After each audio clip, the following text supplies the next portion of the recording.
Hey everyone, thanks for checking this video out. Really do appreciate it.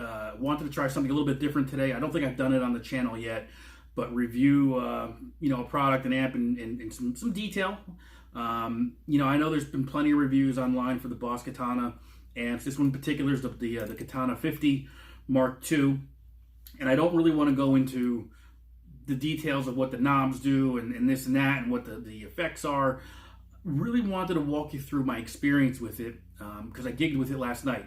So in the past, typically, over the years, my gigging amp was a PV Classic 50 with the 212. So, sizable amp, probably 65 pounds, whatever it might be. It just got to be too much amp, too heavy of an amp to cart around. It's not on casters. So I downsized from that to the Fender Blues Junior just within the last couple of years.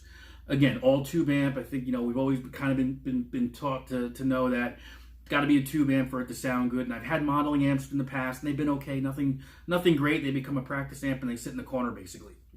So, but the PV and the Fender amp, I still have them. One's in my rehearsal space. The Fender Blues Junior is actually back over here. I don't think you can see it. But great amps. Love using them. Sound great. Tube quality.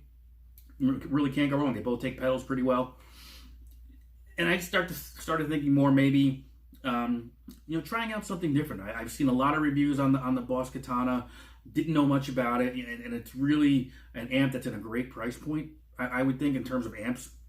So, I got one less than a week ago. Actually, it was last Monday. I gigged with this last night, and I figured what I would do is, again, instead of going through the details of the knobs and what they do and the effects, just kind of walk you through my experience with the amp itself. Typically a lot of the questions are, can you gig with it? How does it sound? How loud is it? How versatile is it? And I'm not going to wait till the end of the video to tell you, my thoughts. I think for sure this is a gig-worthy amp, no doubt. Plenty loud. Did everything for the most part that I wanted it to do. But what I did was, when I got the amp last week, I wanted to just take it slow. Other amps I bought, different modeling amps, you want to get in there, you want to play with the software, you want to tweak the patches, make your own patches, and before you know it, you don't even know where you are in the process, and you might have lost some sounds that you like. Out of the box, I kept the 4 patches that were on the amp out of the box. I didn't touch them. I'm assuming that they all come the same way, so in particular, I used on bank 1 the first patch, I think, the entire night, which was all I needed for the most part. But when I did get the amp, I did hook it up to the laptop. I did download the software, wanted to check a few things out. Very simple to download everything to your laptop or your PC in general. As far as, going to the Boss website, downloading what you need. And then once you have it hooked up, to the software, getting in there and just seeing how the layout of everything is really, really straightforward, which is good. One of the few things not saying I'm not a fan of, but I kind of wish I would have known earlier on, but it wouldn't have affected me buying the amp, was that it didn't come with a USB connection, or a cable, I should say. And it's not your standard USB. This is, I guess they kind of call it the printer, like the printer cables. Right there, that type of connection. So, went to Walmart, they had a few there, so I picked it up. No, I think it was less than $10. So, but it worked very well. You plug in the amp. What you do on the panel, which I'll go into a little bit later, you can see happening on the interface on the computer. So that was pretty cool. It was pretty straightforward. But again, I want to talk more about just how the amp worked for me. My concern, or at least not my concern, but what's been asked about is how loud can this amp get? Can it play with a kit? Can it play over drums? The reason I gigged with this last night was because we haven't gigged in like 4 months. So when we typically gig, our drum kit is an electronic Roland kit, so it goes right through the PA system. We mic everything as well as far as the guitar cabs. So everything is monitored. We can play with the levels. We have a sound tech with us, a good friend of ours. So he helped us out really a great deal, not only last night, but any other time he's helped us. So the plan was we would mic this, and the drum kit just from the brains of the kit right into the PA system, and then over the course of the day, it was talked about, well, our drummer was going to bring his main kit, not the Roland, so an acoustic kit, not like an acoustic guitar, but a true kit with 4 Ps, his own hardware, and he plays loud. He's a great drummer, but he plays loud. So I knew this would be the true test in a way. But we set everything up. It sounded really good. This amp is plenty loud, and what we tried doing was on the back of the amp. After we started to mic it, there's a record line out, and maybe I should know this, I don't know, but once you put in the 1/4 inch to go from line out, it overrides the speaker, so nothing's coming out of the speaker, so it's going right into the board, which probably isn't a terrible thing. We have monitors, but I do like hearing. It's just a comfort thing knowing what's coming out of the amp as I'm playing it. So what we did was we just kind of mic'd it the old-fashioned way, had a mic in front of it. That went right into the board. But over the course of the night, I stayed with one channel. Again, it was the first channel, and what I really was impressed with this amp was that the response that the amp had to my guitars. I used these 2 guitars last night, the Paul Reed Smith and the Fender Strat, and as I rolled back the volume, it affected the overdrive, which is great because I can roll it up really high, crank it up, and you've got a nice crunch, dirty lead, but I was able to roll it back, and it cleaned up really nicely, at least for my purposes. Over the course of the night, I mean, usually you play with something new, and you're worried about how it's going to sound, and maybe it just doesn't sound good at all, and you realize that after the fact. That wasn't the case here with this. It was really a great amp the entire night. One of the things I know I need to do going forward is learning on the fly how to throw in some certain effects. When you hook it up to the laptop or your PC, there's endless effects you can put in there in terms of the type of effect, how you want to play with it. I'm not going to get into that again. There's some good videos out there, but when you're only dealing with the panel, which is the top of the amp, and as far as the knobs, it's a little bit limited, not in a bad way, but just obviously you can do more on a PC or a laptop, through the software. So one of the things I need to do, and I think this is a great thing if you truly want to know how this amp can work, you've got to be able to, it's great to do it on the software on the laptop, but you've got to know what the effects can do just here with the amp alone. If you can't plug it in all the time. So for each of the effects, you've got different knobs, and there's a button associated with these effects, and there's 3 different colors: green, yellow, red. Every time you hit one of those colors, the effect is going to change a little bit. Whether it's boost, whether it's modulation, reverb, delay. Every time you hit one of those and it's set, it's going to be a different type of whatever that effect might be. So it's kind of like knowing your multiplication tables. You need to know 8 times 8 is 64. 4 times 10 is 40. You need to know that if you're using delay on the third, the red color, what it's going to do. I don't know that. I didn't take the time to learn that, but I will. I wanted to keep it very simple for my gig, just to see how it would work. I like the idea that you've got 4 presets. Again, I used only the ones that came stock on the amp, and of those 4, I only used channel 1. And it served its purpose the whole night, which was great.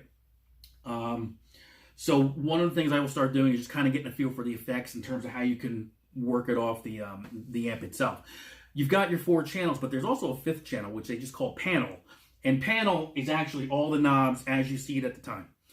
So if you know, or you have an idea what these effects can do on the fly, if you have the panel set, as far as your channel, you can make all of your adjustments, which was a key thing last night. It almost was a wrench thrown into this, but it wasn't, because we decided not to play it on the fly. We talked about in the middle of a set, let's do Where the Streets Have No Name by U2. A lot of delay. That's one of those songs where you need just specific delay, specific times for the delay, the repeats.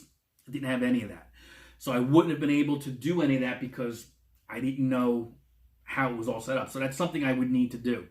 But once you know that, you can make all these adjustments on the fly as you go along on the panel settings, and it's pretty straightforward. Over the course of the night, again, as we're playing, I'm using this as, I guess kind of my monitor, but I've got this as my monitor going through the PA system. I've got monitors on the floor. I could hear this all night, no problem. certain parts of any song, any night, us as guitar players, we tend to turn things up here and there. I tried not to. Drums got loud, certain things got loud. I made my adjustments, and I think over the course of the night, the loudest I got was the master was at 12 o'clock, maybe 11 o'clock, and the volume was like 10 o'clock. There's still a lot of room there to play with. So I don't know if at some point it breaks up, after you get to a certain point with the headrooms like there. But it was pretty good.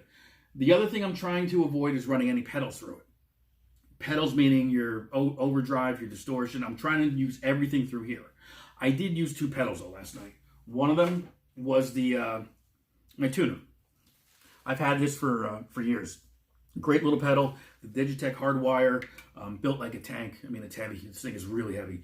But that was what I went into as far as my tuner. The amp doesn't come with the tuner. It is what it is. I thought about maybe putting a clip-on tuner to the headstock. Not a fan of that because of the vibrations. After a while, they tend to loosen up and they might fall off. Ran it through this. It was fine. I ran a second pedal as well. I ran the pitchfork through this. Reason I use the pitchfork for a couple reasons. There's a couple songs where I like to just get another layer of, an octave basically in some songs. And there's a few songs that we actually need to tune down to play in key of the album. So instead of me tuning down or switching a guitar that's already, tuned down a half step, I just use this thing. And with the 2 of these, in front of me, going into the amp, it was really clean. There was no noise at all. Now that I think about it, there was nothing. So definitely, took the pedals well. I don't know how it's going to take a distortion, overdrive, modulation. I'm trying to avoid that at all costs because, I want to be able to use the amp. I want to be able to bring as little gear as I can to gigs now.